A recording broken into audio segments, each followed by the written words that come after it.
Kemudian dia kakeknya nggak bisa lihat, maka dia bilang, kakek masih ada yang ditinggalkan oleh ayah. Ketika dipegang disangka emas, ternyata apa?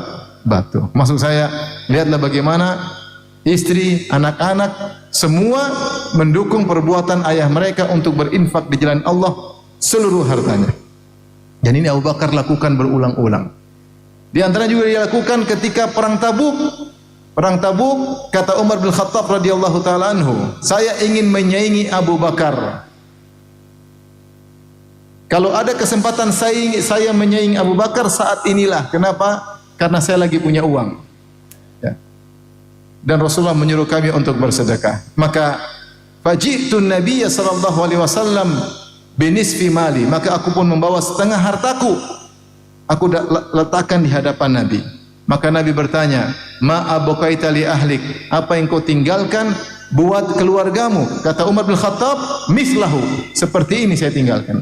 Ibaratnya kalau Ibu Umar punya harta 1 miliar, berarti 500 juta untuk disumbangkan, 500 juta untuk ditinggalkan. Maka Umar merasa dia sudah menang. Tiba-tiba datang Abu Bakar, faja Abu Bakrin bimalihi kullihi. Tiba-tiba Abu Bakar mendatangkan seluruh hartanya 100% di hadapan Nabi. Maka Abu Bakar ditanya oleh Nabi SAW, ma abqaita li ahlik? Apa yang kau sisakan buat keluargamu? Kata Abu Bakar, abqaitu lahumullah wa rasulah. Aku tinggalkan buat mereka. Yang aneh, khayalan tetapi nyata. Didikan siapa? Didikan Rasulullah SAW dan para sahabat. Luar biasa kalau kita cerita tentang mereka, ya. Saya hanya kasih memberi sampel sederhana bagaimana perjuangan mereka. Kalau kita lihat juga misalnya ya, beda dengan kita, ya. Saya pernah lagi ngisi kajian, tahu-tahu ada seorang yang kirim surat. Pertanyaan, Ustadz, kemarin saya lagi dengar pengajian, saya terprovokasi untuk sumbangan banyak. Setelah saya pikir-pikir, saya menyesal, Ustadz. Boleh nggak minta kembali sumbangan itu? Ya. Ini kenyataan. Minta kembali karena menyesal sumbangan terlalu banyak. Contoh Abbad bin Bishr radhiyallahu anhu. Abbad bin Bishr ketika sedang jaga malam, salat, tiba-tiba ada anak panah yang mengenai dia. Dia lagi salat malam. Maka darah mengalir di tubuhnya, dia lanjutkan salatnya. Datang anak panah kedua, dia lanjutkan. Datang anak panah ketiga, dia lanjutkan, selesai. Setelah itu dia bangunkan Ammar bin Yasir.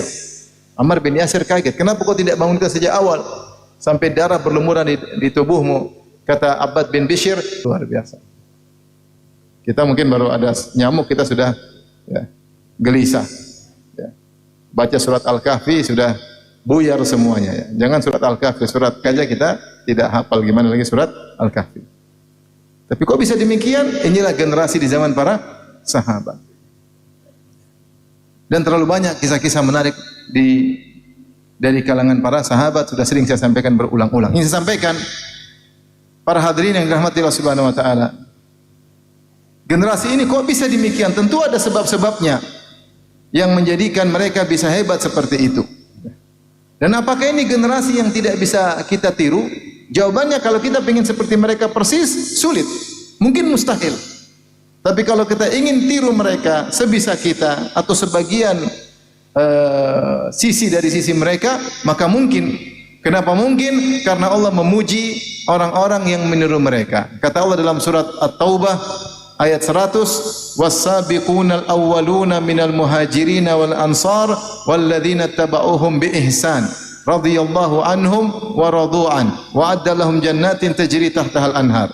Dan orang-orang pertama kali masuk Islam dari kalangan muhajirin dan kalangan ansar dan orang-orang belakangan yang mengikuti mereka dengan baik, maka Allah ridha kepada mereka dan mereka ridha kepada Allah, dan Allah siapkan surga bagi mereka. Di sini Allah mengatakan walladzina tabauhum bi ihsan, yaitu orang-orang belakangan yang meniru mereka dengan cara yang baik. Berarti ini ada kemungkinan kita bisa tiru. Niru mereka, tentu tidak akan sempurna seperti mereka, tapi mungkin kita tiru mereka dari sebagian sisi atau mendekati atau berusaha seperti mereka. Maka ini masih membuka kemungkinan untuk bisa sukses, ya, meskipun tidak seperti suksesnya mereka para sahabat radhiyallahu taala anhum. Nah, apa sih faktor-faktor yang menjadikan mereka generasi terbaik yang pernah ada, yang hebat? yang membungkam dunia, yang menakjubkan dunia. Bayangkan bagaimana iman mereka yang kuat. Saya bayangkan kisah bagaimana perang Mu'tah. Ini kita bayangkan bagaimana perjuangan mereka. Perang Mu'tah itu di daerah Yordan. Jarak dari Madinah 1000 kilo lebih. Kemudian Rasulullah pernah kirim pasukan disebut dengan Jaisyul Umara. Rasulullah tunjuk langsung pemimpin. Pemimpin pertama kata Rasulullah, kalau meninggal yang pertama, lanjut yang kedua. Kalau meninggal yang kedua, lanjut yang ketiga. Ya. Yang pertama kata Rasulullah, Zaid bin Harithah. In qutila Zaid, kalau Zaid meninggal, ganti Ja'far bin Abi Thalib. In qutila Ja'far, kalau Ja'far meninggal, ganti Abdullah bin Rawaha. 3, karena pasukan terlalu susah. Ketika itu mereka akan menyerang Romawi. Karena kaum muslimin dibantai, maka Rasulullah kirim pasukan untuk beri pelajaran kepada mereka. Maka berangkatlah para sahabat. Jumlah sahabat berapa? 3.000. Berangkat. Ketika sampai di Mu'tah, mereka kaget. Ternyata pasukan musuh 200.000. Sehingga mereka bingung. Mau minta bantuan tidak ada waktu. Karena ngirim surat dari Yordan menuju ke Madinah jauh. Sampai kapan? Kapan pasukan mau datang? Akhirnya mereka bertahan. Kita berdatang untuk berjuang di jalan Allah Subhanahu wa taala. Dan Rasulullah sudah kasih isyarat bahkan bahwasanya pemimpin tersebut akan gugur. Rasulullah SAW tidak ikut perang. Maka Rasulullah SAW di Madinah bersama para sahabat, tapi dia mengkisahkan apa yang terjadi di sana. Maka terjadilah peperangan. Zaid bin Harithah radhiyallahu anhu memegang tampuk kepemimpinan, kemudian meninggal dunia. Setelah itu diganti oleh Ja'far bin Abi Thalib. Kemudian dia bertarung, berperang. Dia pegang bendera kepemimpinan, lambang pegang dengan kedua lengan atasnya. Maka akhirnya dia pun meninggal, dan yang menakjubkan ditemukan di tubuhnya 80 luka, seluruhnya di depan tubuhnya, enggak ada di belakang. Menunjukkan dia tidak pernah mundur meskipun satu langkah, tidak pernah. Meninggal dengan puluhan luka di tubuhnya. Ini sahabat luar biasa. Mungkin kalau kita disebut sejarah, si fulan meninggal karena satu tikaman. Ini bukan satu tikaman, 80 luka. Tombak, panah, sayatan pedang, dan semuanya di depan Ja'far bin Abi Thalib. Kemudian dia meninggal. Akhirnya Rasulullah mengatakan dia diganti tangannya putus dengan sayap. Dia berterbangan dengan sayap tersebut di surga kelak. Makanya anaknya Abdullah kalau dipanggil Abdullah bin Ja'far At-Tayyar. Ja'far yang terbang. Ja'far. Kemudian setelah Ja'far meninggal dunia, bendera kepemimpinan dipegang oleh Abdullah bin Rawaha. Akhirnya meninggal dunia pula. Rasulullah di Madinah cerita, Zaid bin Harithah qutila akhukum Zaid syahidan. Istaghfiru li akhikum. Sungguhnya Zaid meninggal dunia mati syahid, doakan dia. Kemudian Ja'far meninggal dunia mati syahid, doakan dia.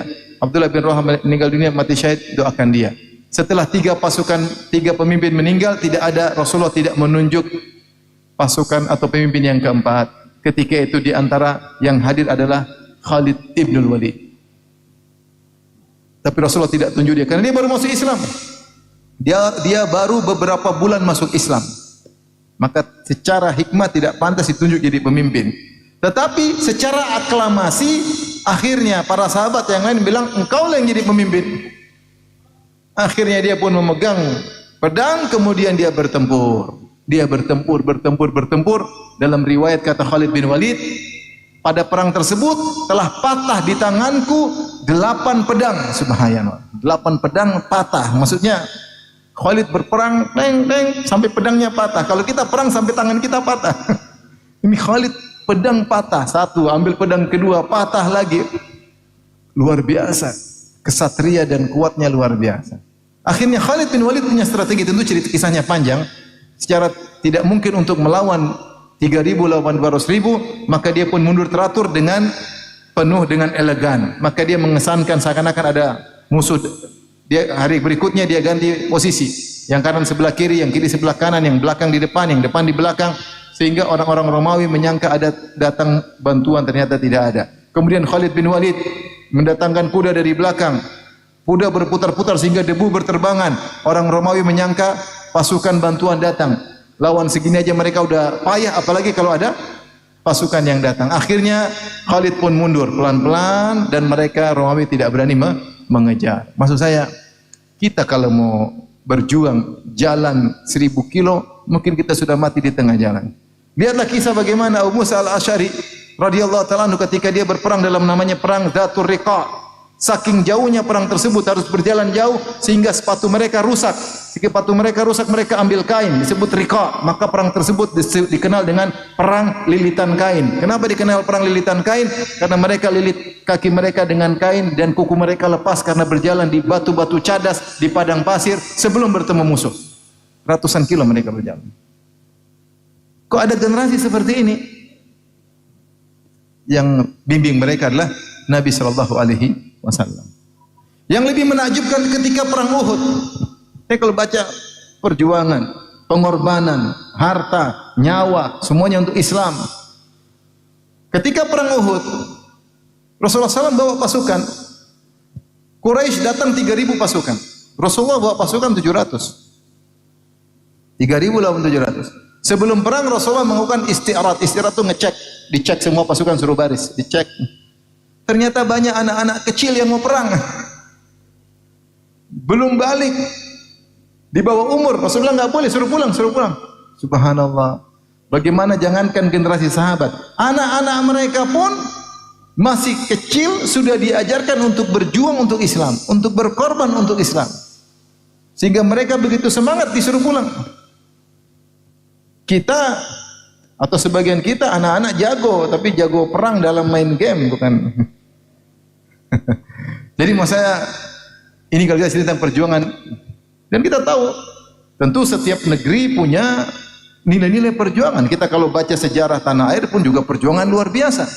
Dan saya sangat berharap sejarah bisa ditulis kembali yang menjelaskan tentang perjuangan pahlawan-pahlawan kita. Tentu cerita mereka juga hebat-hebat, cuma kurang familiar dan kurang digambarkan secara heroik. Ini perlu ditulis kembali dan ini perlu, namanya nasionalisme itu perlu.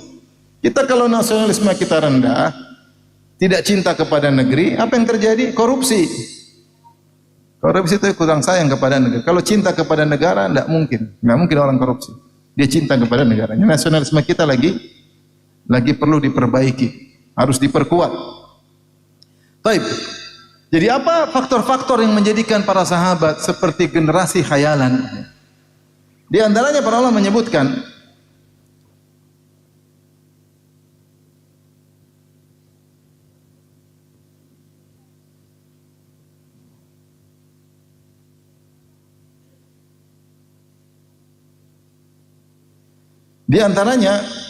pertama, para sahabat ketika diajar oleh Nabi sallallahu alaihi wasallam, mereka belajar Al-Qur'an dari Nabi sallallahu alaihi wasallam dengan niat untuk mengamalkan, bukan sekedar wawasan. Ini di antara kelebihan sahabat. Berbeda dengan generasi setelahnya seperti generasi kita. Sebagian besar dari kita ketika belajar niat mungkin ada niat mengamalkan, tetapi niat utama wawasan, pengin tahu. Beda dahulu mereka kalau belajar ingin diamalkan. Makanya mereka dahulu belajar Al-Quran tidak langsung banyak-banyak. Mereka belajar 10 ayat. Setelah mereka paham, mereka amalkan, mereka belajar 10 ayat lagi. Setelah mereka paham, mereka amalkan, mereka belajar 10 ayat lagi. Sampai-sampai diriwayatkan dari Ibnu Umar radhiyallahu taala anhu bahwasanya beliau menghatamkan surat Al-Baqarah 8 tahun. 8 tahun baru selesai surat Al-Baqarah. Kenapa? Karena belajarnya 10 ayat. Dari Utsman bin Affan, dari Ibnu Mas'ud, dari Ubay bin Ka'ab, anna Rasulullah sallallahu alaihi wasallam kana yukri'uhum al-ashar fala yujawizunaha ila ashrin ukhra hatta yata'allamu ma fiha min al-amal. Fayu'allimuna al-Qur'ana wal amal jami'an. Dari para sahabat mereka menjelaskan, dahulu Nabi SAW kalau ngajarin kami, beliau ngajarin 10 ayat. Sampai mereka memahami amal, bagaimana mengamalkan ayat-ayat tersebut. Maka Rasulullah SAW mengajarkan kepada kami ilmu dan amal sekaligus. Dan juga Abdul Razak dari Ma'mar, dari Atha bin Sa'ib, dari Ubay, dari Abi Abdurrahman As-Sulami. Beliau berkata, kunna idza ta'allamna 10 ayati minal Qur'an lam nata'allamil 10 lati ba'daha hatta na'rifa halalaha wa haramaha wa amraha wa nahyaha. Kami dahulu kalau belajar 10 ayat dari Quran kami tidak belajar 10 ayat berikutnya sampai kami tahu tentang halal haram dalam ayat-ayat tersebut, perintah dan larangan apa dalam ayat tersebut. Dan disebutkan Ibnu Umar radhiyallahu anhuma belajar Al-Baqarah 8 tahun. Jadi ini salah satu faktor utama yang membedakan kita dengan mereka. Mereka dulu kalau belajar memang ingin mengamalkan. Kalau kita terkadang wawasan untuk pandai bicara, untuk pandai berhujah, terkadang kita tidak malu untuk menyelisih apa yang kita sampaikan. Itu masalah besar. Sehingga ketika kita hanya belajar sebagai wawasan, maka tentu hasilnya berbeda. Terlebih lagi tentang Al-Quran. Al-Quran itu adalah suatu hal yang tidak ada pilihan. Kita belajar untuk mengamalkan. Tidak ada pilihan. Kita belajar untuk mengamalkan atau nanti kita belajar tapi tidak kita amalkan. Bahaya. Rasulullah SAW mengatakan Al-Qur'anu hujjatun lak au alaik. Al-Quran itu akan membela kita hari kiamat. Kita sering baca Quran, kita amalkan, Al-Quran akan tolong kita di akhirat. Tapi kalau kita enggak amalkan, menjadi bumerang. Makanya kita dapati sebagian orang mungkin hafal Al-Quran, tetapi akhlaknya enggak ada. Malah bejat terkadang di antara mereka. Kenapa? Karena ada orang baca Quran tidak diamalkan. Tidak diamalkan. Justru yang sekedar gagah-gagahan, hanya sekedar gaya-gayaan, hanya untuk sombong sanat-sanatan, hanya untuk mahir tentang tajwidnya, tidak niat amal. Maka ini musibah. Di antara orang yang dilihat oleh Nabi diadab dalam kuburan adalah rajulun atahullahul Quran, orang yang Allah kasih Al-Quran. Kenapa diadab dalam alam barzah? Kata Nabi SAW dijelaskan oleh malaikat Jibril, fahuwa yanamu anhu bil lail walam ya'mal bihi fin nahar. Di malam hari dia tidur, dia tidak baca Al-Quran, siang hari tidak dia amalkan, maka dia diadab di alam barzah. Maka ini satu hal, faktor utama yang buat kita berbeda dengan para sahabat. Maka ini dari mulai sekarang kita semua, baik guru, baik murid-murid, kalau belajar niatkan untuk bisa mengamalkan. Saya ingin tahu, saya ingin beramal. Saya ingin baca, saya ingin niru. Bukan sekedar baca, yang penting tahu tambah wawasan, tambah pengetahuan. Tidak, Al-Quran dibaca bukan sekedar wawasan, tapi untuk kau yakini, untuk kau amalkan. Sekarang yang pandai berbicara banyak. Pandai berbicara banyak, pandai berdalil, pandai berdalih, pandai ngomong, wawasannya banyak. Apalagi ada chat GPT, wawasan banyak. Tetapi bukan demikian dahulu para sahabat. Mereka belajar 10 ayat, ilmu amal, lanjut 10 ayat berikutnya. Ini salah satu faktor. Faktor kedua yang disebut oleh para ulama, mereka dahulu ketika mendapat hidayah, mereka meninggalkan kebiasaan jahiliyah secara totalitas. Mereka tidak kembali lagi. Benar-benar mereka ketika dapat hidayah, mereka tidak setengah-setengah, totalitas meninggalkan masa lalu mereka yang buruk. Tentunya di antara kita ada yang punya masa lalu yang buruk, kemudian kita berhijrah. Tapi sebagian kita hijrahnya setengah-setengah, hijrahnya sesuai dengan yang kita inginkan, bukan sesuai dengan keinginan Allah dan Rasulnya. Sehingga masih melakukan masa lalu, bahkan kembali lagi. Para sahabat saking hebatnya berhijrah, meninggalkan Mekah menuju Madinah, mereka tidak boleh lagi tinggal di Mekah, enggak boleh. Padahal Mekah adalah kota terbaik di dunia, kota yang paling dicintai oleh Allah. Kata Nabi, innaki la khairu ardillah, engkau adalah kota yang paling dicintai oleh Allah. Wa ahabbu ardillah, kota yang terbaik dan yang paling dicintai oleh Allah. Siapa yang salat di Masjidil Haram, pahalanya 100.000 kali lipat. Tetapi karena para sahabat sudah berhijrah, meninggalkan Mekah menuju Madinah, tidak ada seorang pun dari mereka yang boleh mukim di Mekah lagi, enggak boleh. Karena mereka sudah berhijrah karena Allah, maka tidak boleh kembali lagi. Subhanallah. Padahal siapa yang tidak ingin tinggal di Mekah? Salat sekali salat 100.000 kali lipat. Tetapi agar hijrah mereka sempurna, padahal kalau mereka tinggal di Mekah tidak maksiat. Tetapi yang namanya hijrah itu apa? Meninggalkan suatu kota menuju kota lain karena Allah. Kalau mereka sudah tinggalkan, mereka tidak mau batalkan. Dan ini dalam syariat ada. Makanya para sahabat, Nabi juga mengajarkan, kalau kau sudah kasih hadiah sama orang, dia kembalikan, jangan terima. Bahkan kalau dijual sama engkau, jangan beli. Karena sudah terlanjur kau hadiahkan, bagaimana kau beli lagi? Supaya proses pemberi hadiahmu kepadanya sempurna. Jadi para sahabat demikian, ketika mereka sudah hijrah, mereka totalitas. Kita ini kadang-kadang sebagian kita, tidak semua, ketika sudah tahu benar, kita sudah berusaha dengan kebenaran, kembali lagi. Karena ada urusan duniawi, karena enggak enak sama orang, karena. Sehingga ketika kita melakukan sesuatu kegiatan, kita tidak totalitas. Maka totalitas inilah yang menjadikan para sahabat generasi terbaik. Rasulullah SAW bersabda, Innallaha yuhibbu idza amila ahadukum amalan an yutqinahu. Sungguhnya Allah suka jika seorang melakukan satu amalan, maka dia kerjakan dengan profesional. Sahabat profesional. Profesional. Kalau sudah hijrah, totalitas. Bagian kita sudah hijrah tapi masih kontak-kontak masa lalu ya. Saya pernah ngisi di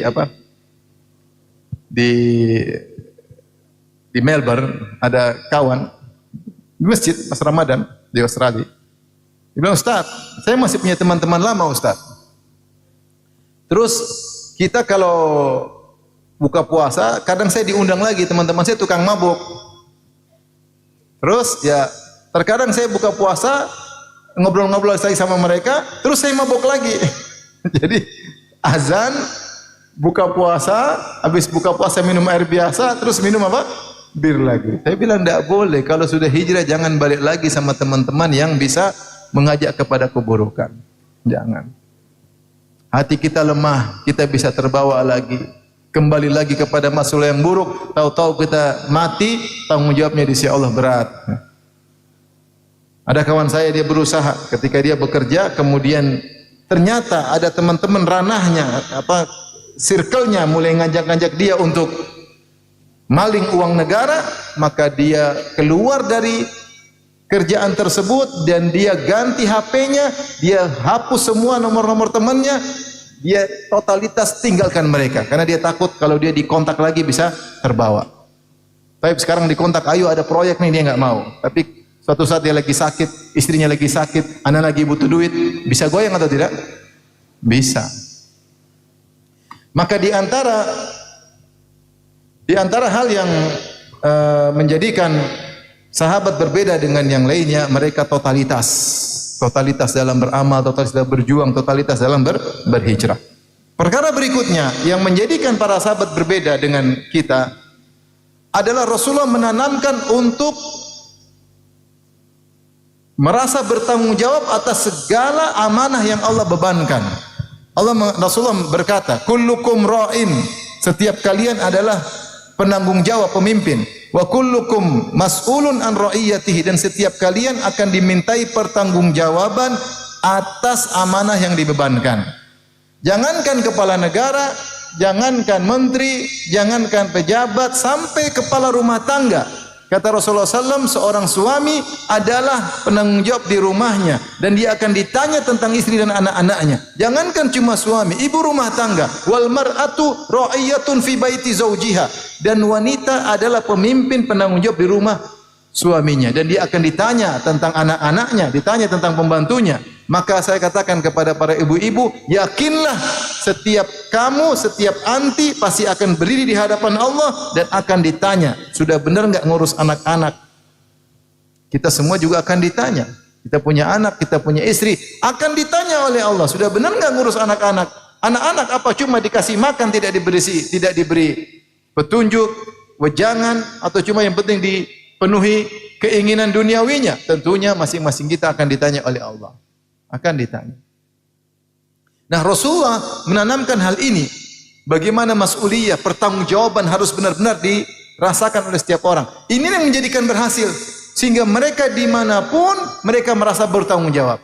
Sampai Rasulullah SAW memuji seorang yang tidak dikenal. Kata Rasulullah SAW, Tuba li rajulin akhadha bi anani farasihi fi sabilillah. Ya.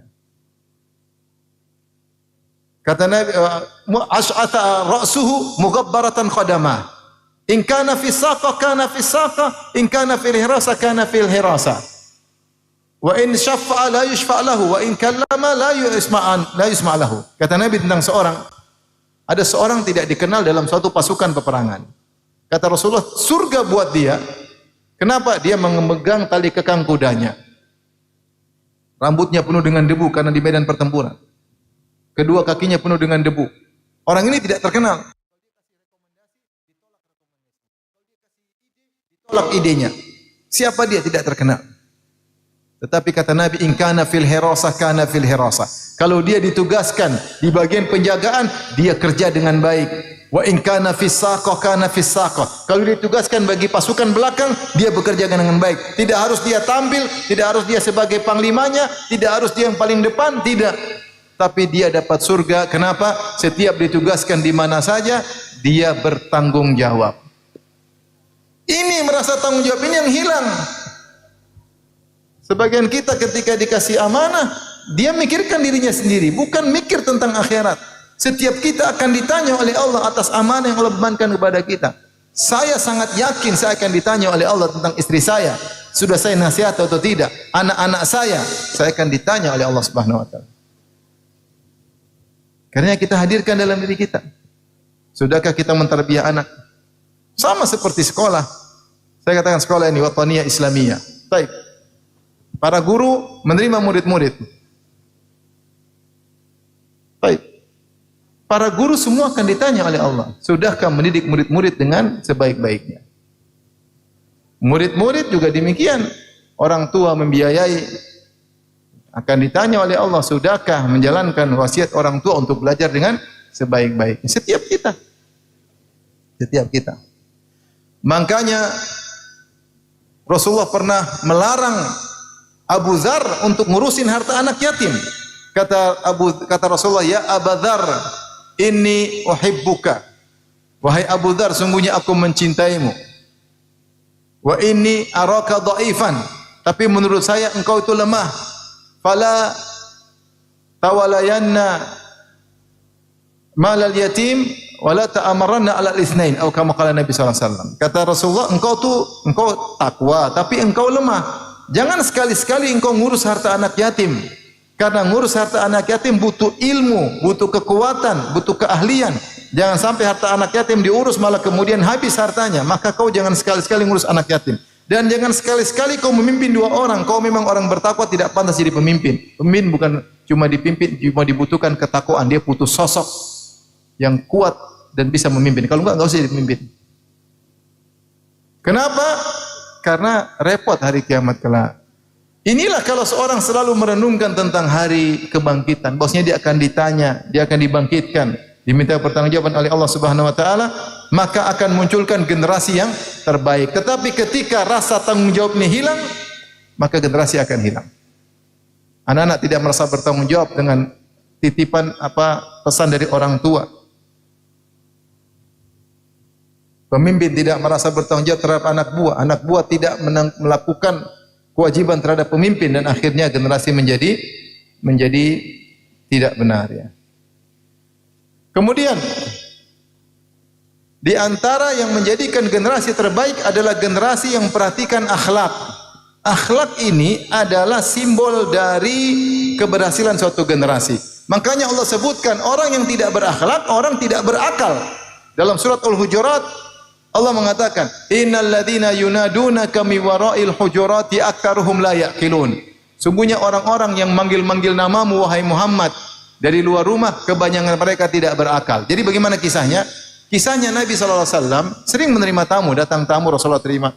Suatu hari Rasulullah istirahat, masuk ke rumahnya. Rasulullah masuk tentu bukan mau apa-apa, mau senang-senang, dia mungkin istirahat atau ingin ngobrol sama istrinya, ada keperluan. Datang tamu-tamu baru, orang-orang Arab Badui, tidak tahu situasi dan kondisi, maka mereka teriak, "Ya Muhammad, ukhruj ilaina." Wahai Muhammad, keluar temui kami dong. Wahai Muhammad, keluar temui kami dong. Tidak tahu adab, tidak tahu kondisi, maka Allah turunkan ayat tegur mereka.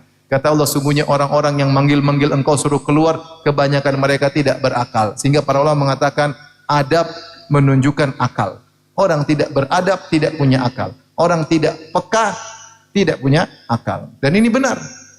Kalau orang beradab, berakal, dia akan tahu menghadapi masyarakat, dia akan peka dalam menghadapi suasana. Tapi kalau dia enggak punya akal, dia asal ngomong, asal nyeletuk, asal melakukan tanpa pertimbangan, tanpa pekeuh, tanpa melihat situasi dan kondisi. Maka adab terkait dengan akal. Kalau generasi itu berakal, dia pasti punya adab yang baik. Makanya Ahmad Syauqi berkata, innamal umamu akhlaquhum ma baqiyat wa in dhahabat akhlaquhum dhahabu. Wa inhum dhahabat akhlaquhum dhahabu. Kata Ahmad Syauqi, sungguhnya umat-umat itu ya adalah dengan akhlak mereka. Kalau akhlak mereka sudah hilang, maka hilanglah umat tersebut. Generasi tersebut akan hilang. Maka perhatian terhadap akhlak penting, dan ini tugas berat bagi kita para pendidik, terutama di zaman sekarang, zaman Gen Z. Kenapa saya bilang berat? Kalau kita dulu sama bapak-bapak kita, mbah-mbah kita, kita lihat praktek orang tua kita bagaimana mereka berakhlak, mereka sopan santun, kita lihat langsung dengan mata kita. Bahkan kita didikte, nak enggak boleh begini, nak enggak boleh begitu. Kalau orang tua lagi bicara jangan bicara, kalau orang tua makan biar orang tua dulu. Kita diajarin. Kalau duduk ya kamu jangan duduk begini, diatur sama orang tua. Kita lihat dan kita disuruh. Sekarang anak-anak Gen Z mereka banyak belajar di gadget. Lihat HP. Yang mereka tonton terkadang tentang adab-adab orang-orang luar yang tidak beradab, yang tidak punya sopan santun. Sehingga hilanglah dari Gen Z sekarang pekewuh, tata krama, sopan santun. Maka ini tugas berat terutama di sekolah. Akhirnya keluarga generasi yang tidak punya sopan santun, tidak punya pekewuh, tidak punya malu. Ya. Sampai teman saya mengeluh, dia sudah sekolahkan anaknya dengan biaya mahal. Bahkan sekolah sampai kedokteran, tahu biaya kedokteran banyak, masuk sekolah banyak. Biaya sekolah ratusan juta. Kemudian biaya koas, biaya ini. Sudah selesai lulus, cariin kerja. Sudah jadi kerja, tahu-tahu baru kerja beberapa lama, tahu-tahu dia bilang sama teman saya, "Ayah, saya mau berhenti." "Kenapa berhenti?" "Ini bulan Ramadan, saya ingin ibadah." Maksudnya ayahnya bilang, kok bisa dia mikir gitu?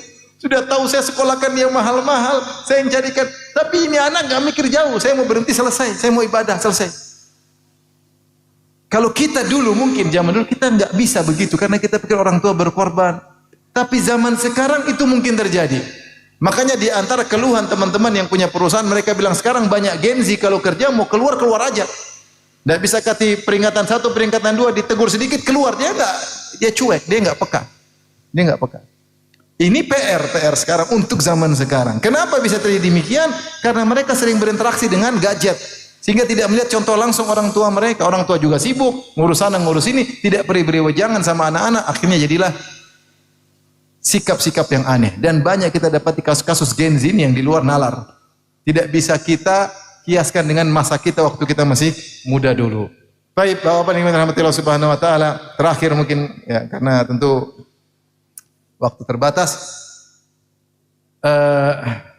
Yang terakhir, generasi sahabat, generasi terbaik karena mereka mendepankan akhirat daripada dunia. Dunia ini kita perlukan.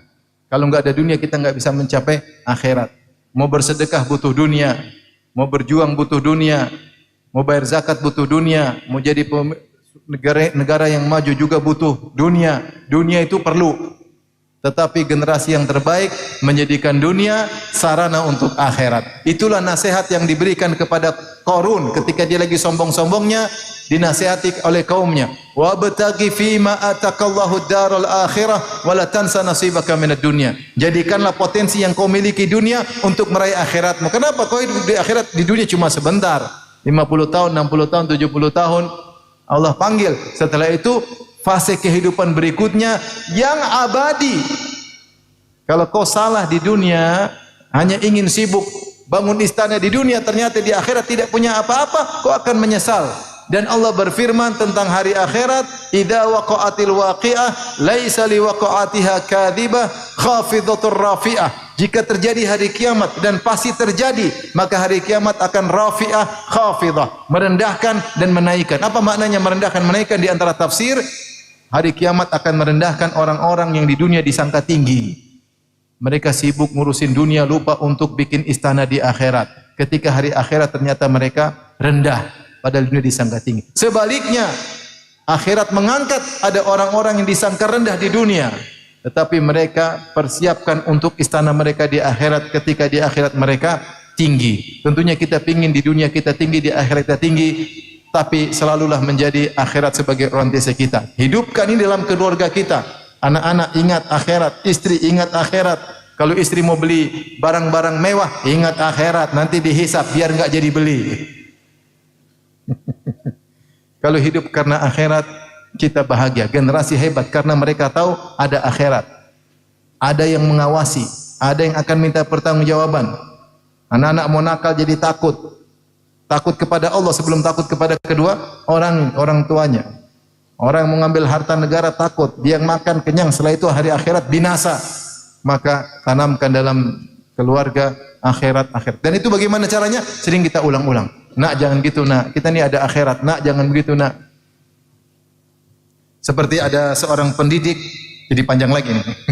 Seorang pendidik, kalau didik anaknya dia selalu bilang, dia misalnya buka pintu, nak, nam, madluman la zaliman. Tidur ya, tidur dalam kondisi didolimi, jangan tidur dalam kondisi mendolimi. Dia ulang-ulang terus.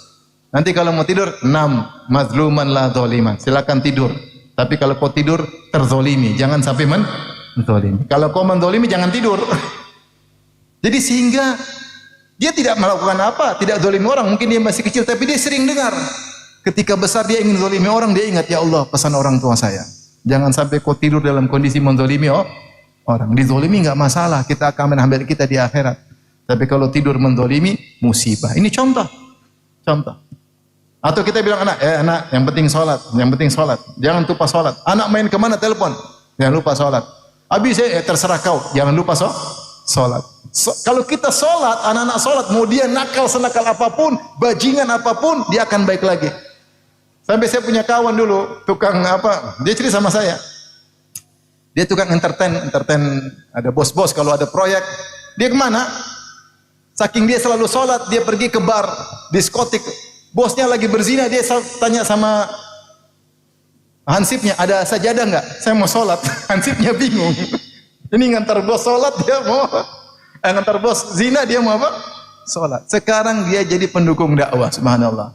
Yang penting tidak pernah tinggalkan. Dia bilang, nak, jangan lupa sholat. Jangan lupa sholat. Saya dulu punya keluarga juga gitu, kerjanya main.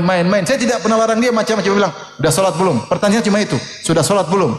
Sudah kak. Sudah sholat belum? Sekarang alhamdulillah. Saya nggak mau larang-larang dia, nggak bisa. Kita larang dia punya teman macam-macam. Penting jangan lupa sholat. Ini ingatkan akhirat pada anak-anak. Wa'mur ahlaka bis sholati wastabir 'alaiha. Suruh keluarga untuk sholat dan sabarlah. Sabar, nyuruh mereka sholat. Niscaya kalau kita menumbuhkan dalam keluarga kita orientasi akhirat, maka akan menimbulkan generasi terbaik. Wallahu taala alam bisawab. Mohon maaf atas segala kekurangan dan atas lamanya saya menyampaikan. Semoga antum sabar dan semoga kita semua diberi pahala oleh Allah Subhanahu wa taala. Soal mungkin salah.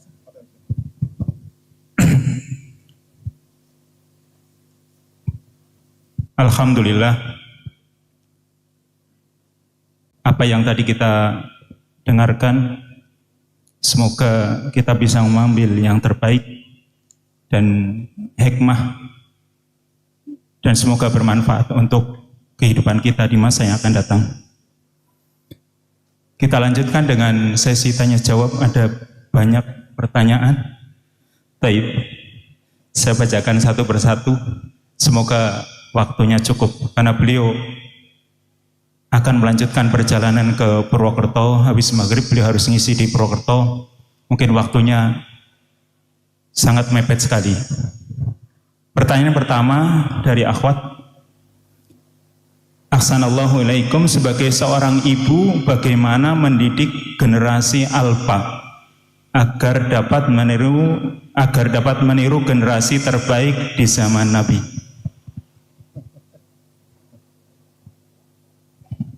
Pertanyaan terlalu umum ya. Tadi sudah kita jelaskan ya.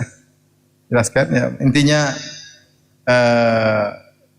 yang tadi poin-poin tadi. Saya ulang lagi, siap. Ini mungkin tadi dia tulis sebelum dengar kajian ya. Pertanyaan berikutnya, ahsanallahu ilaikum Ustaz Afwan, ini soal bagaimana caranya kami sebagai santriwati tingkat akhir agar tetap istiqomah menjalani apa yang telah kami pelajari, berusaha untuk menjadi generasi yang diinginkan oleh Nabi di tengah lingkungan baru nanti. bagaimana macam pemahaman, dengan berbagai macam pemahaman. Nah, saya rasa untuk istiqomah terlalu banyak teori. Pertama, berdoa. Tidak ada cara kita selamat kecuali doa. Orang yang paling super istiqomah Nabi saja berdoa. Ya. Selalu berdoa, ya muqallibal qulub tsabbit qalbi ala dinik. Wahai yang bolak-balikkan hati manusia, tegarkanlah hatiku di atas agamamu. Hati ini sangat mudah berubah. Hati ini sangat mudah terpengaruh. Kita melihat sesuatu terpengaruh, kita lihat tontonan sesuatu terpengaruh, kita mendengar sesuatu hati mudah terpengaruh. Kalau tidak diselamatkan Allah, kita enggak bisa istiqamah. Makanya Allah bilang tentang Nabi, walaula an tsabbatnaka laqad kita tarkanu ilaihim syai'an qalila. Kalau bukan kami kokohkan engkau Muhammad, tentu engkau sudah condong kepada mereka sedikit demi sedikit. Maka pertama berdoa, sering berdoa kepada Allah. Dan sering sebenarnya kita sebutkan doa tersebut, namun kita tidak khusyuk ketika berdoa, yaitu ihdinas siratal mustaqim. Itu sering kita baca, cuma kita baca karena sudah hafal. Kita baca lafalnya ihdinas siratal mustaqim, pikiran kita entah kemana. Yang kedua, untuk istiqomah adalah punya amalan harian yang jangan kita tinggalkan. Tidak banyak-banyak zikir pagi petang. Zikir pagi petang kalau sudah hafal paling berapa? 5 menit, 10 menit pagi. Petang 10 menit, 5 menit. Kalau sudah hafal udah biasa, cepat baca. Jangan lupa baca Quran setiap hari meskipun 1 halaman. Gimana seorang muslim, seorang mukmin yang ingin bahagia sementara 1 hari pun dia tidak baca Al-Quran? Omong kosong dia bahagia, omong kosong. Al-Quran kitab kebahagiaan. Situ ada hidayah, ada petunjuk. Orang kalau baca Quran setelah dia tutup Al-Quran, dia ada kebahagiaan. Tapi kalau tiap hari kita lihat berita ini, berita anu, berita kesehatan, berita kriminal, berita politik, semua kita baca berita akhirat kita enggak pernah baca, hati tambah kering, hati tambah kaku, tambah malas beribadah, tambah semangat bermaksiat. Oleh karenanya harus ada setiap hari baca Quran, terutama adik-adik juga demikian. Santri-santri, santriwati harus ada baca Quran, bukan disuruh guru tapi karena panggilan hati sendiri. Harus ada. Jangan lupa juga salat malam. Ini salah satu sebab utama menjadikan seorang istiqomah salat malam. Kalau tidak mampu salat witir 3 rakaat. Kalau tidak mampu sebelum subuh pas mau tidur salat witir 3 rakaat. Insyaallah dengan sebab itu kita bisa istiqomah. Yang terakhir, jangan